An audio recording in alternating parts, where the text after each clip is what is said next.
नमस्कार मित्रों, आप सभी का स्वाभिमान भोजपुरी में हार्दिक अभिनंदन करता हूं। जैसा कि आप सभी ने खेसारी लाल के बोल बम यानी कि भोलेनाथ का गाना काफ़ी सुना और काफ़ी ज़्यादा प्यार दिया, लेकिन आज उनके पुत्र यानी श्री गणेश का भी एक ज़बरदस्त सॉन्ग आ चुका है। जी हाँ, गाने का नाम है गणपति बप्पा गजबे राउर पापा।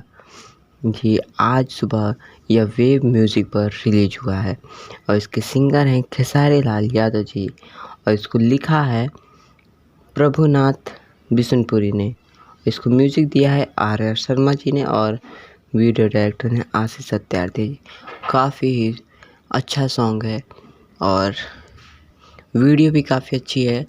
जैसे कि आप सभी ने भोलेनाथ के गाने को इतना ज़्यादा प्यार दिया और इतना ज़्यादा पसंद किया, उसी तरह इसे भी प्यार दीजिए और ऐसे ही आप तक कोई नए नए गाने को पहुंचाता रहूँगा।